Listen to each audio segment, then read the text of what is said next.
Welcome to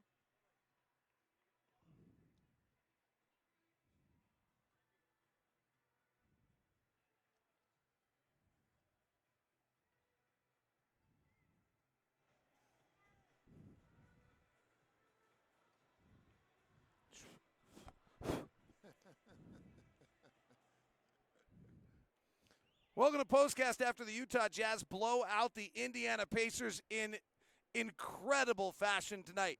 The Utah Jazz win it by 30 on a Pacer team that won 5 in a row. We'll talk about it, how good the Jazz were, and break it all down for you. Coming up on POSTCAST. POSTCAST is brought to you by the store at 6200 South and 20th East. I was there, as I said I would be after a day of skiing at Alta. The other day I stopped by, gave my buddy who's with me from Red Bull, and he said, I gave him a mudslide cookie, and he said, wow, it's amazing. So back that up right there. Also located at the Gateway. Speaking of amazing, the Utah Jazz tonight against the Indiana Pacers. Yeah, they were amazing. Even for the beginning of the basketball game, they outscored them in that first quarter 29-23, and I don't know if they ever really trailed in this basketball game. They just had everything clicking.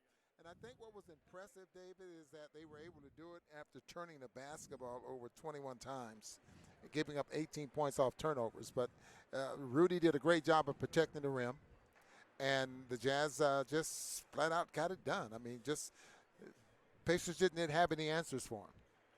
The Utah Jazz win it by the final score of 118-88. The Pacers do not score. I think we had 8 times all game that they score on back-to-back possessions where the Jazz did not score. They survived the first quarter going 8 of 13 on non-restricted area twos. You just can't live that way. But Rudy completely took away the rim. They didn't take a free throw off anything other than a technical foul to the third quarter. The Jazz just completely took it out. And I think that they were probably a tired team having played Denver last night. But the Jazz took advantage of that and made it harder on them. Yeah, that's the advantage that I think the Jazz have and the Denver Nuggets have there as well, the altitude. Sometimes it's awfully hard, David, to get that second win. And usually when teams come in, they play well, they can get that second win early in that first quarter, and then, they can get the ball rolling. But, if they don't get that second win, you're gasping for air, and the right thing for the Jazz to do and the right thing for the Denver Nuggets to do is run. And that's the Denver Nuggets did it last night. They were pushing the ball ahead of the defense and just 22 of the first 35 points was at the rim. The Jazz did it tonight. I mean, they made them play faster and maybe got them tired. The Jazz offense, one of the big changes, obviously personnel is really good. But the other thing that jumped out to me, Ron, the outlet passes by the rebounders are further down the floor, and the Jazz are getting into things earlier. And their numbers off of defensive rebounds right now are really high. Yeah, and that's what I'm talking about. You push the ball ahead of and not dribbling the basketball, trying to run a fast break, but you push it ahead, and sometimes it puts the defense trying to catch up with the basketball. That's awfully tough to do. And then if it's not there, the Jazz immediately get into their dribble handoffs and get into their half-court secondary break, and that puts the defense on their heels. So the Jazz offensive rating, Ron, since they acquired Jordan Clarkson's a 122. To put this in perspective, Dallas was functioning about a 116 this year. It was historically one of the best offense ever in the NBA. Ryan Scott Lofthouse says, you keep telling me 120 isn't sustainable. I don't think it is sustainable. But, I mean, it's interesting. You look tonight, the Jazz have 21 turnovers. They only shoot 12 free throws. They didn't miss any. They don't go crazy. I mean, they shot 54% from the floor, which was great. They shot 38% from three. That's their number. Like, this team is just an offensive juggernaut right now. Who was that, Ryan, you said? Yes. He's paying attention. And he's going to make you convince him that you're wrong. But right now the Jazz are clicking on all cylinders, but he is paying attention to what you're saying, which is a good thing. The other one that's going on right now is, like, everyone's worried about Mike Conley coming back. If you go back through Mike Conley's lineups from the beginning of the season, you take Jeff Green off the floor. So you eliminate any lineup where Mike was on with Jeff Green. They were plus 11 with Mike Conley on the floor in those lineups. They were in the 88th percentile offensively and the 95th defensively. They don't have a 5-man group right now that's in the rotation that's negative.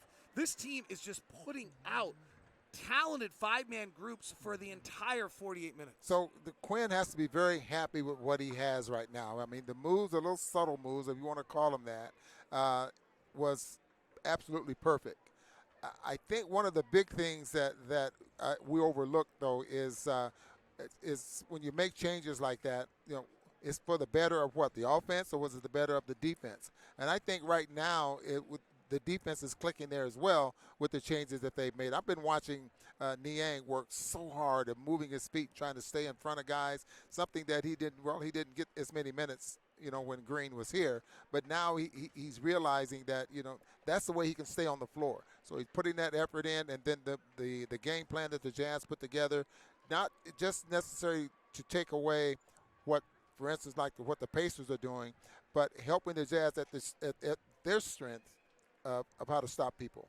Mike Conley tonight was fabulous. He plays 18 minutes, 6 of 8 from the floor, 2 of 3 from 3, 14 points. What did you see from Mike? Well, he's just continued to get better. I mean, get comfortable out there and just continue to work, and you get to the point here in the second half of the season where, he'll be the Mike Conley that we're expecting to see. But I'm very impressed with him not just forcing the issue, just going out there and playing basketball. A lot of people are worrying about the All-Star game. It's a lot of our questions. This is how you deal with the All-Star game. You just keep winning basketball games, and you make it impossible for the coaches to leave you off. The Jazz are second in the West. They're making their statement. They've won, 12 of 13. I can't even keep track. 17 of 19, I think. I mean, this is how you make your statement about how good you are. It really is. I'm sure everyone in around the NBA is paying a lot of attention to, what the Jazz have. Mike Conley coming back, really helping this team. Donovan Mitchell just taking over a basketball game, and he's having a great year. Rudy Gobert obviously is doing all the right things that he deserves to be there as well. But it's going to boil down to votes.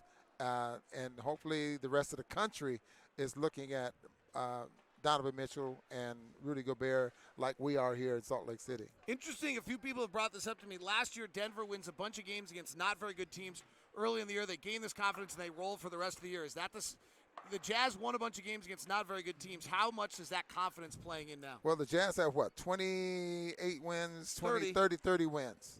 We won 54 last year, right? So that is 24 more wins. Is that sustainable for the rest of the year? Then we're as good as we were last year, maybe even better. Yeah. No, I mean, I think we're going to win 55-plus games. Yeah. I mean, this team is... Well, if that's the case, our record would be pretty close to where it was last year.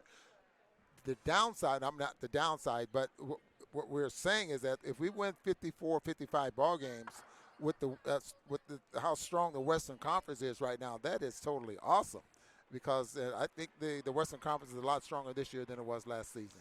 We're off to play the Golden State Warriors next, and then it's a fun sequence. Twice against Portland, I think twice against Denver, maybe even twice against Houston in that stretch. Houston's lost 4 in a row. Russell Westbrook intercepted James Harden's pass to P.J. Tucker tonight.